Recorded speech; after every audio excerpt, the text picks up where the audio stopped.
21 de fevereiro de 2014. Leandro Damião desencanta, Cícero salva o Santos mais uma vez e Peixe garante vitória sofrida sobre o Atlético Sorocaba. São Paulo fica no empate com o São Bernardo e chega ao terceiro jogo sem vitória no estadual. Mudança de planos. Diretoria do Corinthians se reúne com representante de Danilo e Meia deve permanecer no timão. Ex-treinador da Academia do Palmeiras e da Democracia do Corinthians, Mário Travaglini, morre em São Paulo. Seleção mexicana visita o CT do Santos, casa da equipe na Copa do Mundo. E ainda, os gols pela Libertadores e na Liga Europa. E as últimas notícias do Palmeiras. Não troque de canal. O Gazeta Esportiva volta já já.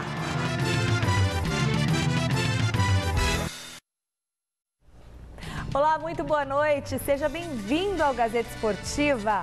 Foi no sufoco, mas um gol salvador de Cícero aos 46 minutos do segundo tempo garantiu a vitória do Santos por 2-1 contra o Atlético Sorocaba. Festa pela vitória, alegria também pelo primeiro gol de Leandro Damião, que desencantou e se emocionou com a camisa do Peixe, dedicou o gol para o pai e para a avó. Veja na reportagem de Jonas Campos.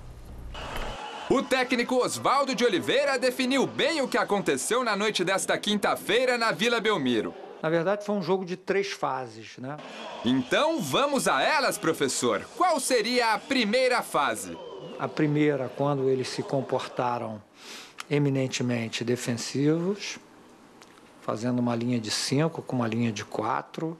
É verdade, no primeiro tempo, o Atlético Sorocaba ficou lá atrás e mal chegou à meta de Aranha. Já o Santos foi para cima e buscou o gol de várias formas. As melhores chances vieram com o Thiago Ribeiro em chute para fora após tabela com Giovânio. E Cícero, que teve 2 oportunidades de cabeça, mas parou em grandes defesas de Deola. Primeiro tempo sem gols e intervalo com substituição no Santos. Gabriel, o Gabigol, na vaga do volante Leandrinho. Formação ousada, ofensiva. E a mudança deu tão certo que o Santos voltou diferente para o segundo tempo. Tanto é que logo aos 2 minutos aconteceu aquilo que todos esperavam por aqui. Leandro Damião fez seu primeiro gol com a camisa do Peixe.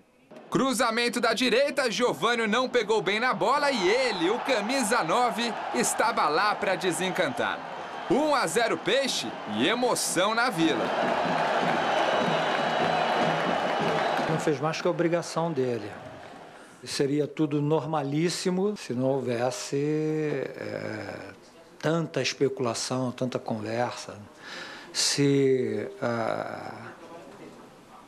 o preço que foi gasto na contratação dele não fosse levado mais em consideração do que o próprio valor técnico do jogador.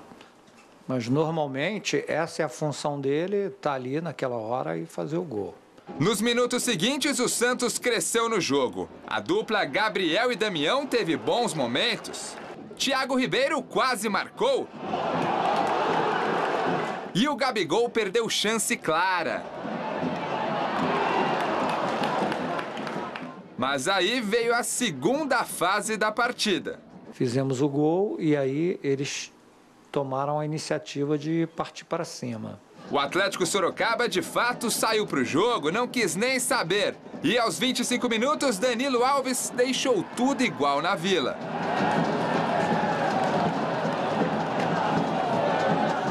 Aí os visitantes se sentiram em casa, sem cerimônia, e quase viraram um jogo com Ivan. E depois com Anderson. Era a última fase do jogo. E a terceira fase foi quando eles empataram o jogo e não abdicaram mais, não quiseram mais o empate. Continuaram tentando atacar. E aí nos deram espaço e o jogo ficou nesse laicá que a gente viu. Com Rildo no lugar de Giovânio e Stefano Yuri na vaga de Damião, que saiu sentindo cãibras, o Peixe chegou ao gol da vitória com ele. Sempre ele, Cícero, que aos 45 do segundo tempo subiu mais alto que todo mundo e fez de cabeça. 2-1, placar final. A valorização que esse jogador tem para o Santos, o que ele já fez, inclusive na temporada passada, ele está confirmando, né? É um jogador de múltiplas especialidades, né? Chuta muito bem, cabeceia muito bem, enfim, muito bom. Grande noite para você que acompanha o Gazeta Esportiva. Tá rindo do quê, senhor? De vocês dois, de você e do Flávio Prado. Você que está em casa, você não tem noção do que acontece aqui nos bastidores. Não tem mesmo, do que eu estou dois. passando. Eu vou falar uma coisa, viu? Bom, voltando Fala do Santos, fala do Damião. Isso é o que eu pretendo falar, se vocês não me fizessem rir tanto. Estranha. Bom, Leandro Damião, o jejum não era tão grande assim. 6 jogos, 3 pelo Inter, 3 pelo Santos e tal, mas sempre tem aquela celeuma, camisa 9, não marcou, blá, blá, blá, tem uma fase ruim. Precisava de um gol só para dar mais tranquilidade e acabar um pouco com essa ansiedade, que a ansiedade acaba atrapalhando até os melhores atacantes, Flávio. Se a bola não entra, aí fica aquela ânsia de que aconteça logo e isso só deixa mais nervoso e o gol não sai. Boa noite. Boa noite, Celso. Amigos do Gazeta Esportiva, Michele. Oi. Olha, o Oswaldo, ele deixou muito tranquilo o Damião. Ele está muito certo, 3 gols. A história do Internacional passou, acabou para o Leandro Damião. Então, ele tinha 3 gols no Santos. Se um atacante fizer um gol a cada 3 jogos, está com uma média muito boa. Os grandes atacantes fazem um gol a cada jogo e meio, a cada 2 jogos. Então, está dentro, ele está chegando, adaptando-se a uma nova casa. Está dentro, está normal. O que não está normal é essa instabilidade do Santos, né? Ele perdeu para a Penapolense e ontem foi um sufoco contra um time que está muito mal, deve ser rebaixado, inclusive. Mas também entendo que até essa instabilidade é natural numa montagem de time. Tinha uma base boa, uma estrutura boa, mas o Oswaldo está dando o toque pessoal dele. O próprio Leandro Damião chegou agora e tal. Ele jogava com o Gabigol, que tem uma característica diferente, mas o Santos está bem, está num bom caminho e entendo que as vitórias, mesmo que apertadas, elas que dão moral para o time. O São Paulo, mais uma vez, não foi bem. Sem muita inspiração e pouquíssimas chances de gols, o tricolor ficou no empate com o São Bernardo no ABC e continua sem vencer fora de casa. Acompanhe os melhores momentos com a narração de Osmar Garrafa. Autoriza Alessandro Darcier. Campeonato Paulista em São Bernardo tem São Bernardo e São Paulo. É o Paulistão na Gazeta para você. Boa bola do Badi para o Gil. Vai tocando bola, Gil recebe na frente, olha o Gil! Ele bateu de biquinho, a bola passou muito, mas muito perto do Rogério. Eduardo.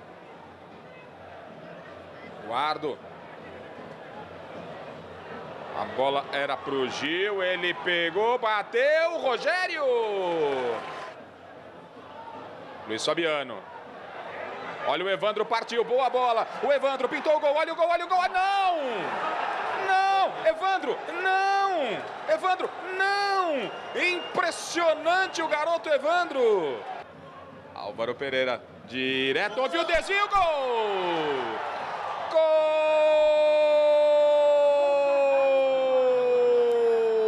Gol do São Paulo!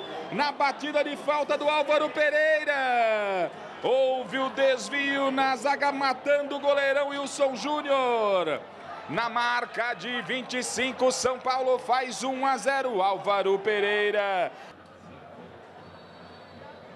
Aí o Edson, tem o Badi também por ali. Autorizado, Badi, Rogério! Uma bela batida, uma grande defesa do Rogério. Bola lá na esquerda. Álvaro. Vai no Álvaro, cruzamento. Luiz Fabiano ficou com a sobra, experimentou, a bola subiu demais, linha de fundo. Gil. Aí o Gil na velocidade para cima do Roger. Levou melhor o cruzamento para trás, olha o gol, olha o gol, olha o gol.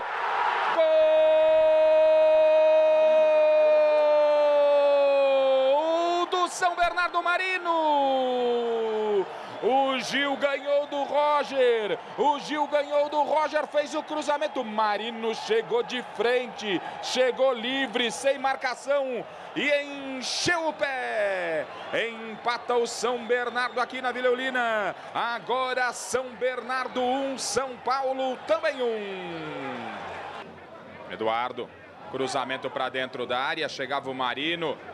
O corte, olha a sobra, olha a batida, passou muito perto o chute do Rafael Cruz. A falta é muito, mas muito perigosa, hein? Badi, Eduardo, Badi, correu, bateu, Rogério na trave. Um chute forte, houve uma boa defesa do Rogério. A bola pegou na trave, observe. Tá bom, Luiz Fabiano foi pra dentro, Luiz Fabiano, aí é um perigo, olha o gol, olha o gol! Wilson Júnior pra fazer a defesa. Gian, vai na velocidade buscar o Gil, ó. Vai na velocidade buscar o Gil, opa! Olha o Gil!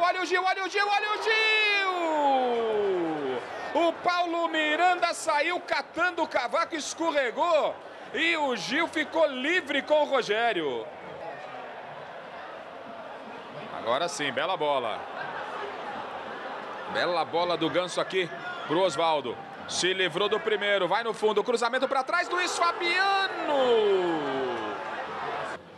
Tocou pro Osvaldo, tem mais atrás o Álvaro Pereira. Osvaldo, cruzamento, Luiz fez a parede, para quem chega é o Ganso para bater. Pela primeira vez no jogo, o Ganso teve uma participação ativa. Não há tempo para mais nada. Apita Alessandro Darcier, fim de papo aqui no ABC. E deu no Paulistão, São Bernardo 1, São Paulo também 1.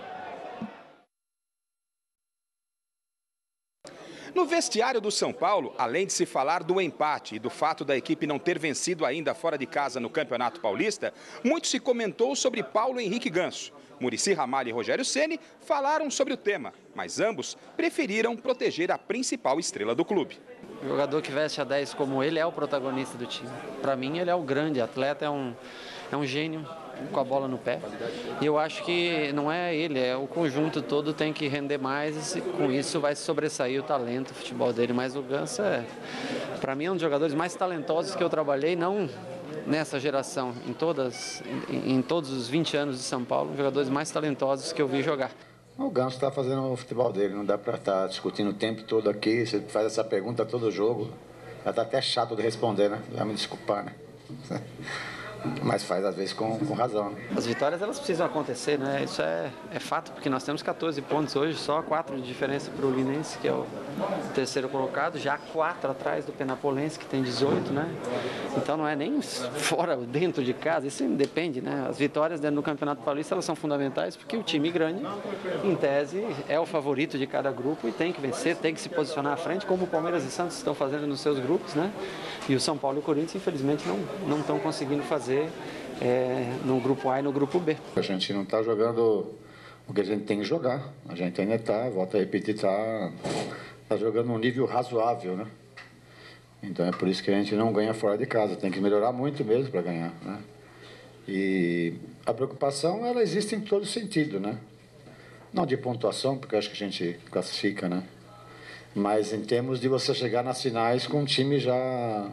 E eu acho que a gente vai chegar com padrão e bem definido, com um time já encorpado, com certeza a gente vai chegar.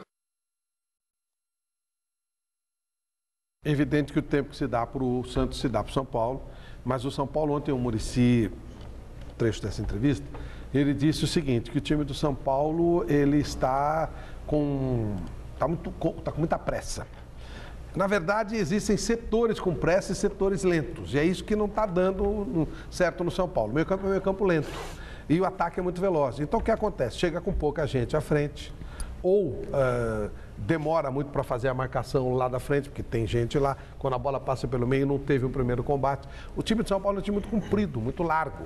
E o que o Muricy quer é dar um equilíbrio, uma compactação. Ou todo mundo corre, ou todo mundo toca a bola. Todo mundo fica mais junto no meio. O que não pode é uma parte sair correndo, põe velocidade, deixa um espação enorme que dá contra-ataque para o adversário.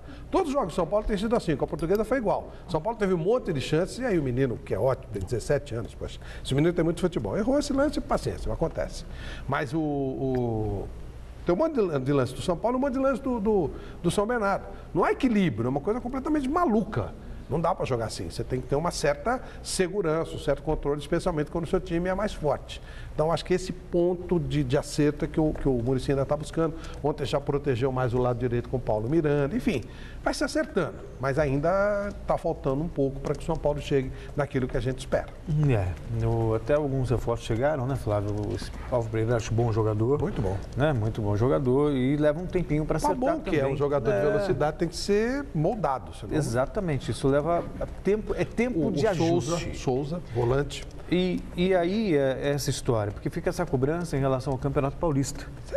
Pois é, então aí já vem, o São Paulo não vence há 3 jogos, os últimos 5 venceu apenas 1, aquele blá blá blá. Grande coisa. Né? Sabe, tem que encarar o Campeonato Paulista como um torneio mesmo de pré-temporada, para ajustes. Não há, inclusive, tempo de treinamento, porque você joga quarta, sábado, quarta, domingo, enfim, o tempo de recuperação de uma partida.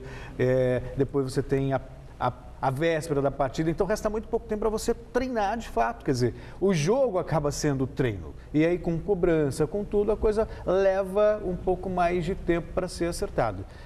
Paciência. Essa é a melhor alternativa, a melhor receita para o São Paulo nesse momento. E para a gente aqui também, né? Com você. Vote na enquete que está no ar no site gazetesportiva.net. Qual será o resultado do clássico Sansão deste domingo, Celso Cardoso? Difícil, hein? Da Tricolor, Peixe ou empate? Então, difícil. Da Santos. Também acho. São Paulo. Também acho.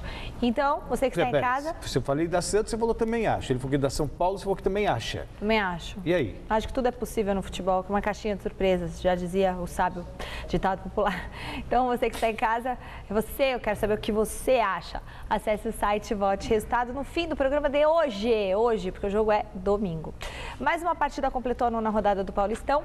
Em Ribeirão Preto, terra de Celso Cardoso, o Comercial venceu o Paulista e deixou a equipe de Jundiaí com a pior campanha da competição. Em Ribeirão Preto, o Comercial venceu o Paulista por 3-0. Edinho pegou o rebote do travessão e fez o primeiro para o time da casa. No final do primeiro tempo, Clebinho entrou em ação e em 3 minutos marcou 2 bonitos gols e definiu o placar. O Comercial é o 4º colocado do grupo A e o Paulista o último do C. O time de Jundiaí é o lanterna na classificação geral. Campeonatos estaduais no Rio de Janeiro, o Botafogo não foi bem e ficou no empate com Volta Redonda. Em Curitiba, o Furacão também empatou. Acompanhe. O Atlético Paranaense recebeu o Londrina e fez 1-0 com o Crislan aos 27 da etapa inicial. Arthur, aos 36, deixou tudo igual. Logo no primeiro minuto do segundo tempo, Mário Sérgio colocou o Furacão novamente em vantagem. Mas a 10 minutos do final, Douglas Grolli empatou a partida definindo o marcador, 2-2. Esse jogo foi marcado pela carteirada do coordenador técnico Antônio Lopes, que foi expulso de campo pelo árbitro, mas reivindicou a permanência no banco de reservas apresentando a credencial de delegado. Mesmo assim, ele teve que deixar o gramado. No Rio de Janeiro, o Botafogo não conseguiu o resultado que esperava contra o Volta Redonda. De pênalti, Jorge Wagner fez 1-0. E na bola dividida na entrada da área alvinegra, Sassá teve tranquilidade para driblar Jefferson e mandar para a rede. E ficou nisso, 1-1 e fim de papo. A bola rolou também na Libertadores. 2 partidas aconteceram ontem à noite pela 2ª rodada. Veja os gols. Pelo Grupo 1 do Atlético Paranaense, o The Strongest da Bolívia venceu o Universitário do Peru por 1-0. O Ayar fez o gol da vitória para a equipe boliviana. E no Grupo 4 do Atlético Mineiro, o Nacional do Paraguai passou pelo Zamora da Venezuela também por 1-0. O gol da partida foi em Melgarejo aos 15 do primeiro tempo. Esbanjando simpatia, admiração e respeito, como Flávio Prado, pelo futebol brasileiro, integrantes da comissão técnica da seleção mexicana estiveram em Santos, mais precisamente no CT Rei Pelé, onde os nossos adversários do segundo jogo vão ficar hospedados durante a Copa do Mundo. Reportagem, Alexandre Silvestre. Pisar no solo sagrado de Sua Majestade. receber de presente o manto com o número eternizado por Pelé. Motivos de orgulho para a comitiva mexicana que irá desfrutar das instalações do Santos Futebol Clube durante a Copa do Mundo. Um pouquito de tequila, de sombreros, Brasil e Edson. El mexicano tiene una muy buena relación con el brasileño desde hace muchos años.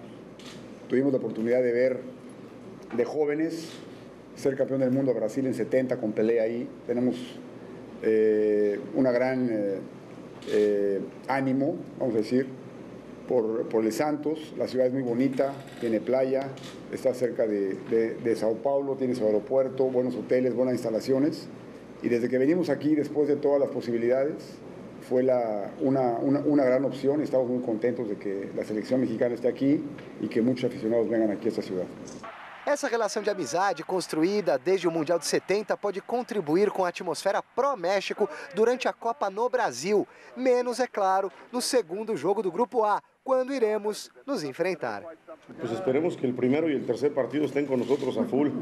Difícilmente en el segundo va a haber alguna gente que esté con nosotros, pero bueno, vamos a tratar de generar el mejor fútbol y el mejor espectáculo para que la gente por lo menos esté contenta con lo que hace México y, por supuesto, esperar que contra Camerún y Croacia estén con nosotros como México siempre ha estado con Brasil en los mundiales, ¿no? No dia 17 de junho, na Arena Pernambuco contra o Brasil, o México sentirá a pressão da torcida verde e amarela. Em compensação, o retrospecto mais recente é favorável aos caras. Desafortunadamente a nosotros nos toca venir a enfrentar a Brasil en su casa, pero bueno, pues hemos sido como nos dijeron allá en Florianópolis, hemos sido una piedra en el zapato para Brasil en los últimos partidos y bueno, pues trataremos de seguir siéndolo. Os brasileiros gostam de tirar uma casquinha dos mexicanos quando existe esse encontro no futebol. Normalmente dizemos que os mexicanos jogaram como nunca e perderam como sempre. A resposta do professor Miguel Herrera foi um belo contragolpe a essa provocação. Pues yo no vi lo mismo en las Olimpiadas. Perdón, no, tampoco quiero ofender. No. Somos ya una piedra en el zapato para Brasil. Bueno, pues esperemos ser una piedrota.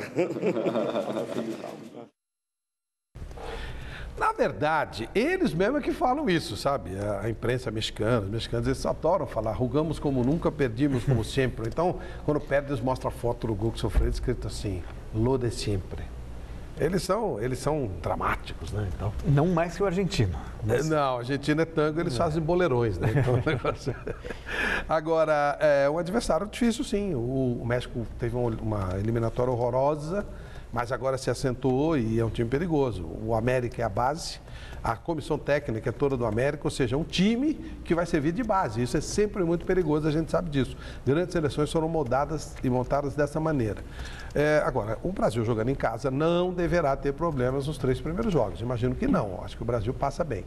O México escolheu o Santos também, porque existe muita gente do Santos que ainda está lá e que esteve na Copa. O Clodoaldo vai ser o padrinho desse grupo mexicano, vai ser o embaixador do México quando o México estiver por lá. Então vai ser legal. Santos, Guarujá, aquela região ali vai receber três seleções. Então bem legal, bacana, bem-vindos os mexicanos, que são realmente muito queridos, são pessoas que... Eu tenho admiração por vários mexicanos, o nosso querido Chaves, o Bolanhos, o Grupo Maná. E tem muito a ver, inclusive, com o Brasil. O Celso. Né? Tem muito a ver com o Brasil no espírito, nos problemas sociais, na questão da violência, no país, enfim. E na própria cultura, no jeito de lidar com a vida. Muito bem-vindos, muito bem-vindos. É um país irmão, podemos dizer assim. Não no futebol, né?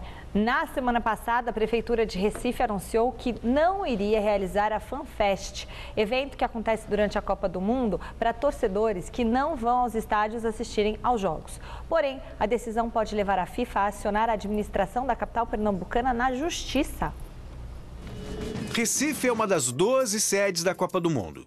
Mas para evitar o gasto de dinheiro público, a Prefeitura da capital pernambucana não pretende realizar as tradicionais FanFest. eventos com shows e telões de transmissão dos jogos. Irritado com essa decisão, o diretor de marketing da FIFA, Thierry Well, afirmou ontem em Florianópolis durante um congresso técnico que a realização das FanFest é uma obrigação das cidades-sedes por contrato. Eu espero que eles voltem atrás e providenciem a FanFest. Se não fizerem isso, existe um contrato e vocês sabem o que acontece quando uma cláusula é quebrada. Teremos que entrar em contato com os nossos advogados e aí é melhor perguntar para os homens da lei o que pode acontecer. Temos que saber o que pedimos, quais danos são oferecidos e assim por diante. O orçamento inicial da Recife FanFest foi estimado em 20 milhões de reais, depois reduzido para 11 milhões. Sim, se Recife quiser, vamos sentar juntos e analisar novamente com eles. Se o prefeito disse 20 milhões, o que eu acho extremamente caro, podemos ajudá-los a ver isso melhor. O que a FIFA não vai fazer é negociar com eles se terá ou não a FanFest. Isso é inegociável. Nós podemos ajudar, falar com os nossos parceiros sobre a venda de bebidas e alimentos para aliviar os gastos. São coisas desse tipo que podemos fazer. Florianópolis e João Pessoa se prontificaram a fazer a FanFest, caso Recife não realize mesmo o evento. A gente vê essa briga da FIFA com o país, eu tenho um segundo pensamento. É o seguinte pensamento: houve um acordo, o Brasil quis a Copa do Mundo, fez todo um trabalho para sediar a Copa do Mundo. Então, uma vez, o que está combinado não é caro, combinou, ponto final, se vira para resolver. Agora, a gente questionou, eu me lembro muito bem, o Flávio, principalmente nessa bancada, muitas vezes falou no que ia dar, eu ainda tinha alguma esperança de ficar algum legado para o país organizando a Copa do Mundo, mas o que a gente vê é, a FIFA vai ganhar dinheiro, vai poder sair daqui e criticar muito o Brasil, porque o Brasil está fazendo tudo errado. Tudo errado. Eu vou repetir aqui, eu nem vou repetir, porque acho que você já está cansado de ouvir. 7 obras de mobilidade urbana apenas foram feitas, das mais de 40 previstas. Muito pouco, não vai ficar nada. Estádio, muito bem, obrigado. E aí você vê que existe uma quantidade de dinheiro público cada vez maior sendo envolvida. Dinheiro de todos e de muita gente que sequer gosta de futebol, sequer foi ao estádio de futebol uma vez na vida. Quer dizer, a gente fala assim, é o país do futebol, vai ser a Copa das Copas, mas tem muita gente que não está nem aí para futebol, prefere uma outra coisa. Quer dizer, e está tendo o dinheiro dele ali investido nessa organização. E dinheiro jogado fora muitas vezes, Flávio. Celso, eu vou para a minha 10ª Copa do Mundo. FanFest é um lugar, ela é muito legal, mas é uma praça claro, com um telão. E 20 milhões para isso? Você faz coberturas em Munique, por exemplo, eu lembro, fui várias vezes no FanFest, que era muito gostoso, é legal. Tem segurança, lá em Munique, né? Eu estou falando aqui, eu não sei. E você vê o jogo lá, é legal, fica um clima bacana, como se fosse um estádio. Então, um lugar aberto. No caso de Munique eram toldos, né, umas coberturas de toldo lá na frente, só para alguns lugares, e mais nada. 20 milhões, mas é muita cara de pau. É um roubo, não é aquele roubo pequenininho, é assalto a uma armada, é um novo assalto ao Banco Central. Como 20 milhões? Tá louco? Que? Estão brincando? Mas aí é roubo demais.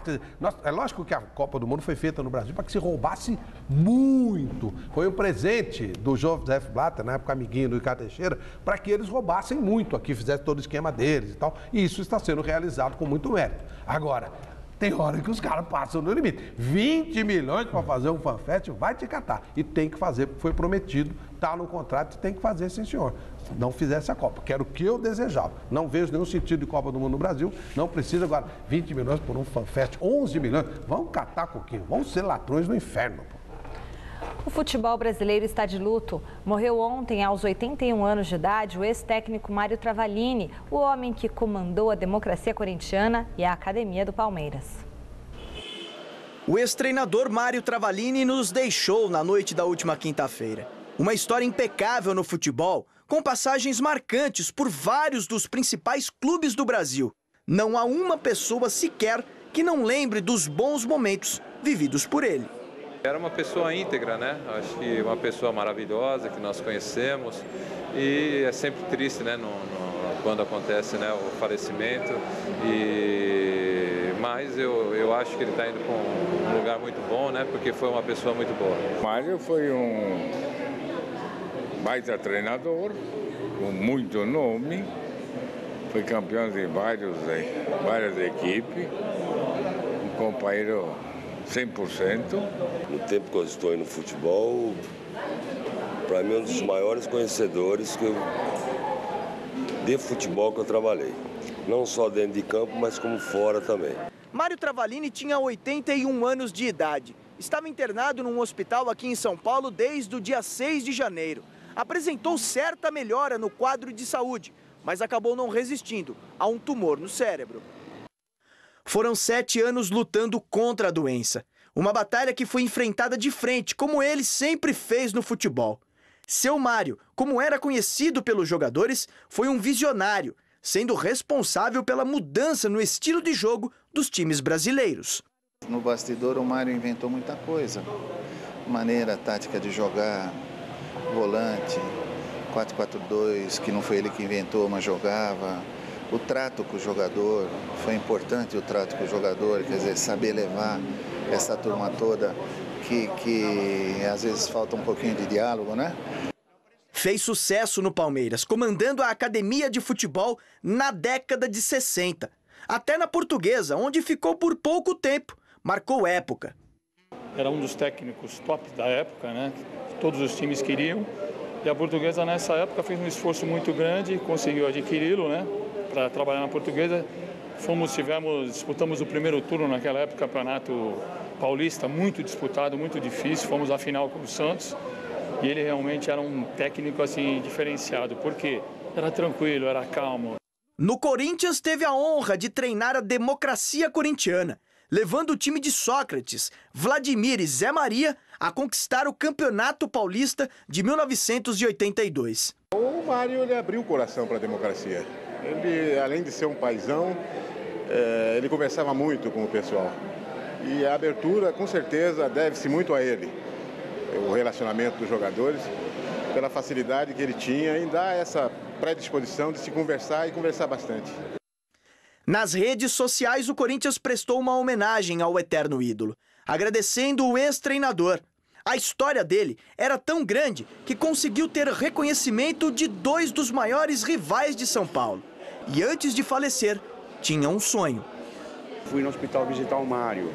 E o Mário não estava ali tudo ligado, os aparelhos nele, e ele tirou o de ar, ficou com ligado no nariz um aparelho lá e falava comigo, meu sonho é unir as torcidas, até fiquei abismado. Isso faz antes de acontecer a confusão aí no Parque, lá no Corinthians, no CT. Meu sonho é unir as torcidas do Corinthians e do Palmeiras, e falava com os olhos brilhando. Na tarde desta sexta-feira, Mário Travalini foi enterrado no cemitério do Araçá, em São Paulo.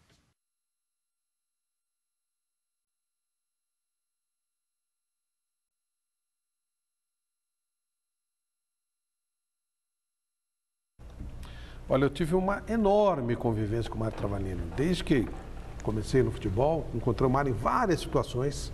O Mário foi um grande jogador, ele jogava de zagueiro central, jogou no Ipiranga, jogou no Palmeiras. Até na minha querida Ponte Preta ele jogou um pouquinho. O Mário, como treinador, foi auxiliar técnico do Coutinho em 78. A democracia ficou muito marcada porque é o seguinte, é muito fácil você comandar aos berros. É tranquilo, é fácil, ditador, dá um bico e tal. Duro é comandar na democracia, no papo. Você imagine Casa Grande no auge da rebeldia, Sócrates cheio de ideias e tal, Vladimir, mas alguém tinha que ter controle da situação. E o Mário com aquela falinha mansa, levando, segurando ele, o professor Mafia, o Adilson Monteros, que aparece ali do lado. Eram as pessoas que tinham que segurar um pouquinho. O Adilson era também jovem, então também era, né, voluntarioso. E o Mário, com toda a inteligência do mundo, foi pegando, fez o Corinthians campeão em 82, 83 e 84. Depois o Leão ainda foi para lá, tem que ter uma personalidade totalmente diferente dos outros. Exatamente.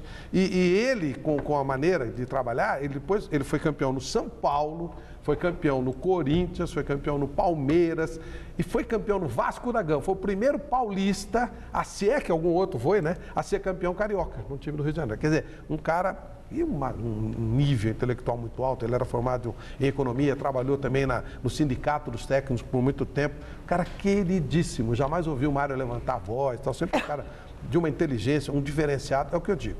Você ser líder sem falar alto é muito difícil, é uma arte para poucos. E o Mário Travalini tinha essa arte. Que descanse em paz, é uma pena, um queridíssimo amigo que vai embora, lamento muito. Eu, ainda quando criança, vi o Mário Travalini no auge, trabalhando por esses grandes clubes, e depois, como profissional de jornalismo, sempre foi muito gentil, muito atencioso, e a gente vai sentir muita falta. Descanse em paz. Tênis, pelo Rio Open, ontem o espanhol gato selvagem Rafael Nadal atropelou o compatriota Albert Montañez por 2-0. Hoje ele enfrenta o português João Souza pelas quartas de final.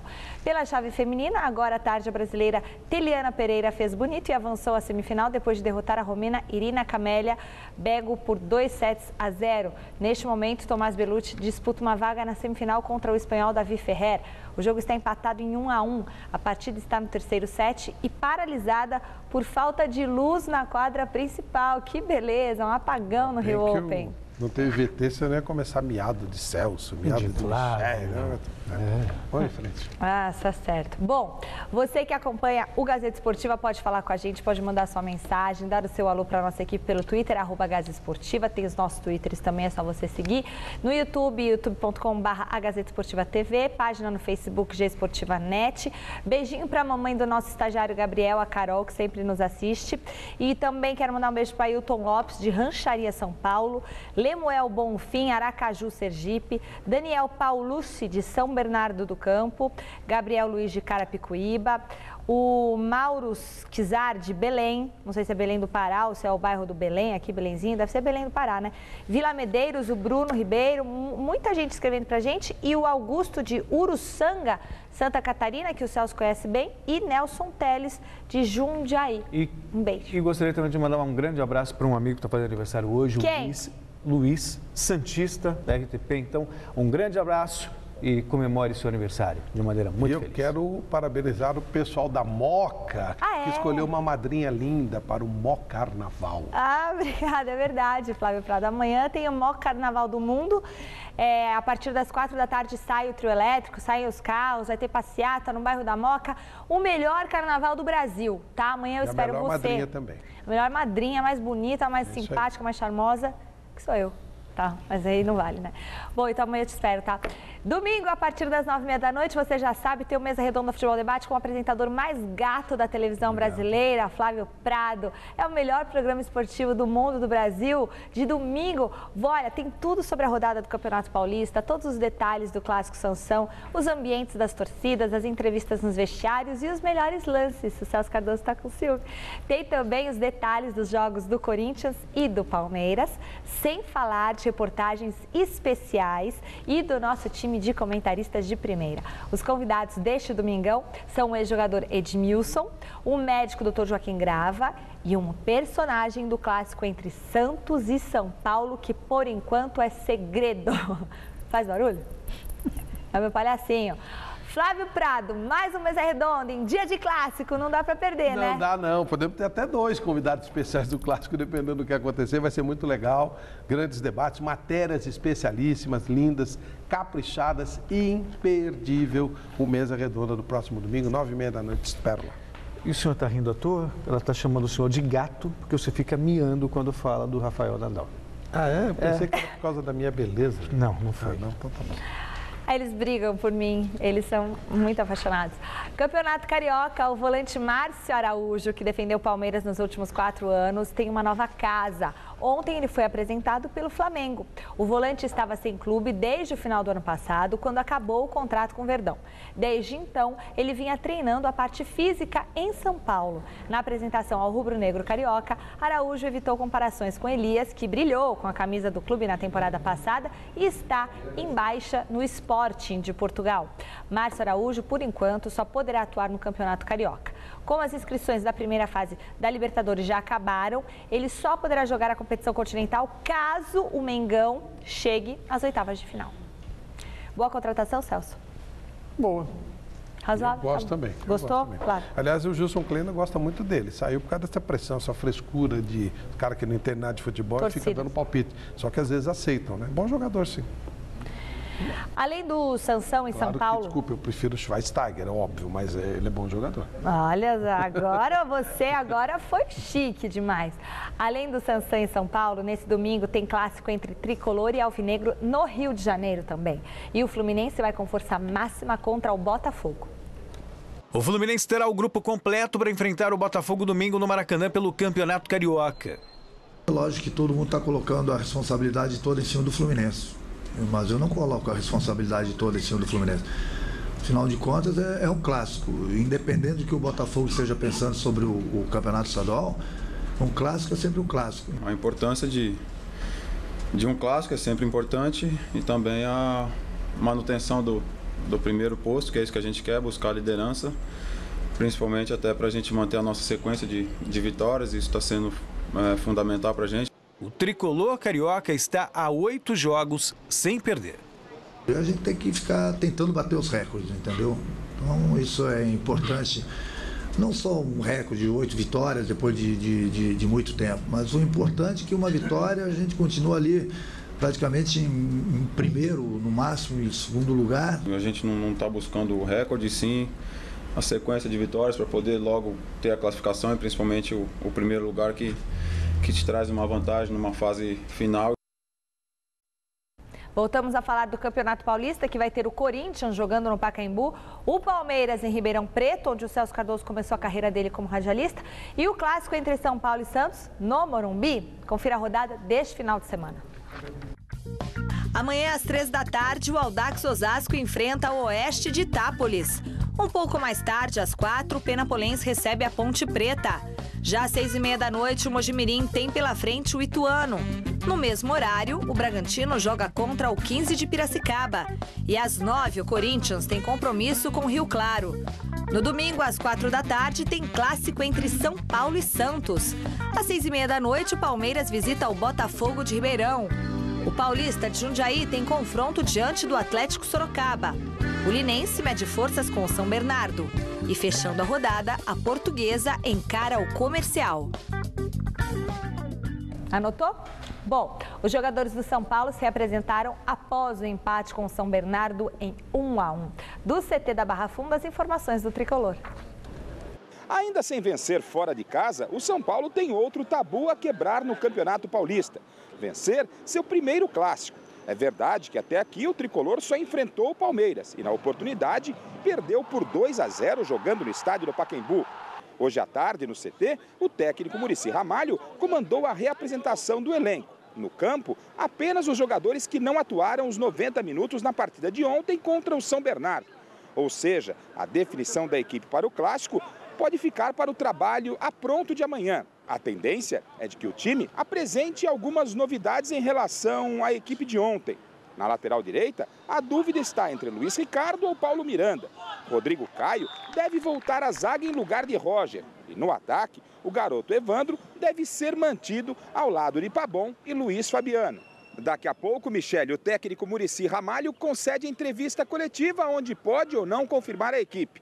Se o time não for confirmado logo mais, a tendência é que fique a escalação oficial para amanhã após o treinamento aqui no CCT ou então somente momentos antes da partida no estádio do Morumbi. O provável São Paulo para o clássico, com Rogério Ceni no gol, a dúvida pela lateral direita entre Paulo Miranda ou Luiz Ricardo. Na zaga, Rodrigo Caio deve voltar ao lado de Antônio Carlos, Álvaro Pereira pela lateral esquerda. No meio-campo, a tendência é de que não tenhamos novidades com Maicon, Souza e Paulo Henrique Ganso. E o ataque deve mesmo ser confirmado com 3 homens na frente: Pabon, Evandro e Luiz Fabiano. Do CCT da Barra Funda, Osmar Garrafa para o Gazeta Esportiva. Comparando as duas campanhas, Flávio, campanhas de São Paulo e Santos, embora o São Paulo jogue no estádio do Morumbi, o Santos me parece favorito, pelo que tem feito no Campeonato Paulista. Verdade que ontem também suou para ganhar do Atlético Sorocaba, né, levou uma goleada da Penapolense recentemente e tal, mas ainda assim eu reputo um time que está mais... estaria pronto. São Paulo ainda está... ou está mais pronto, se é que a gente pode falar assim. O São Paulo está um pouquinho aquém daquilo que se espera. É uma questão de tempo, mas o momento santista é melhor. É um pouquinho melhor, sim, mas o Muricy está acertando o time e creio que é uma boa oportunidade. Sinceramente, esses jogos de grande contra pequenos eu não dou muita trela, não, porque são campeonatos diferentes. Mesmo que toma uma pancada e tal, não muda muita coisa, não. Acho que as coisas têm que ser vistas nos clássicos. Aí você tem uma análise legal do que a coisa está acontecendo. Então é uma boa oportunidade para o São Paulo também ganhar mais confiança, mais pegada e mais força. Mas sem dúvida é um time ainda em fase de montagem contra uma equipe que está um pouco mais pronta, como é o caso da equipe do Santos. Olha, Gurinhém, na Paraíba, assistindo a gente. Juscelino Trajano, um beijo para você. No Palmeiras, foi dia de Valdívia convocado para a seleção chilena para o amistoso contra a Alemanha em março. Falar com os jornalistas em entrevista coletiva. Olha, uma coletiva muito concorrida, viu? O Mago deve voltar ao time depois de ser poupado contra o Ituano no meio de semana. Você tem alternado alguns jogos tendo uma sequência, outros jogos você está sendo poupado. Queria que você falasse a respeito desse trabalho de 2014 e você volta domingo. Sim, volto domingo, normal. Preparação que a comissão técnica tem feito, tem falado para vocês, né? Dia a dia eles estão passando. E a minha volta dia domingo é uma questão normal. Tô bem, sem problema nenhum. E espero que seja uma volta com vitória. Para vocês, tem importância isso? Estar invicto? O importante é ao chegar a se classificar, ser campeão? Não importa se for ser invicto ou não? Ou isso pesa para vocês também? O que mais interessa para nós, Palmeiras, jogadores, torcedor, é conquistar o Campeonato Paulista, porque é o primeiro campeonato do ano e o nosso principal objetivo é esse, conquistar esse título. Agora, se é invicto ou não, vai ser um detalhe a mais. Muito está se falando do Allan Kardec ser convocado para a seleção. Pelo que você conhece do Filipão, já trabalhou com ele, e pelo que você está vendo do Kardec jogando aqui em campo, você acha que ele pode ser convocado, que merece ser convocado? Olha, o Felipão gosta dos jogadores que são fixos, né? E o pouco que eu conheço o Felipão, tenho certeza que ele tem uma chance de convocar o Kardec. Tomara que sim, para que seja mais um jogador do Palmeiras a ser convocado para a seleção brasileira. Pelas qualidades, pelo momento que ele vive, ele merece. Não sei se é por causa da Copa do Mundo, mas é verdade que o Valdívia hoje vive um dos melhores momentos na volta, na segunda passagem dele pelo Palmeiras. Não foi tão bem contra o Corinthians, é verdade, mas está fazendo uma boa temporada. E o Palmeiras, eu repito, é muito dependente do Valdívia. Com a chegada do Bruno César, isso fica um pouquinho mais equilibrado. Tem mais um com essa capacidade de organizar e criar as jogadas que o Palmeiras precisa. Mas hoje, indiscutivelmente, o Valdívia não só no papel, mas também na prática, o principal jogador palmeirense.